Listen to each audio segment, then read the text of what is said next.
God have mercy upon us.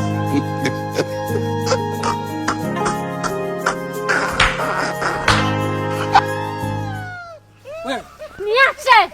Una shida gani miliki? Mimi ninaondoka kuepusha mikelele jamani. Sasa mambo haya mpaka lini? Kwa maana yake kwamba naongea mimi ni kweli na maana unaenda kwa bwana wako, si ndio? Maana yeye anakaa huko yule. Ndio unaenda kwa bwana wako, si ndio? Mume wangu, sasa mimi hapo nimekosea wapi? Sikia nikwambie. Nitakutia mitama sasa hivi, rudi nyumbani. Mitama tena? Niache! Wewe niko na shida gani jamani? Mimi chizi ndio. Jirani, vipi? Mbona makelele mnazalilishana barabarani, kuna nini? Yaani jirani, yaani mwanamke ni bwana ningefuga mbwa. Angenisaidia kukamata wezi usiku pamoja na mapaka. Kuliko wewe mwanamke. Jirani, Nazara watoto wangu wote unafahamu. Ndio. Na watoto watatu. Watoto wawili mpaka wanafika miaka 12 ndo wanaacha kukojoa kitandani. Lakini huyu sasa hivi, yaani anasimama dede tu. Kaacha kukojoa kitandani. Huyu akunichiti mimi huyu?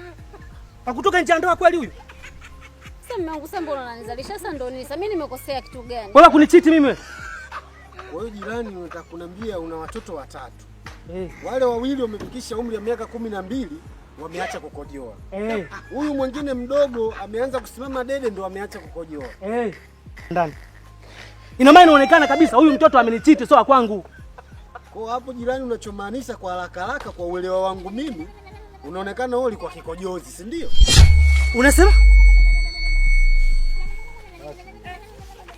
Yaani mwanaume mwenzangu unajua una akili timamu. Kumbe yeye dunduka kabisa.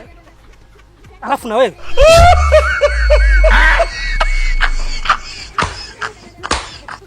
Nini kumkamata yule?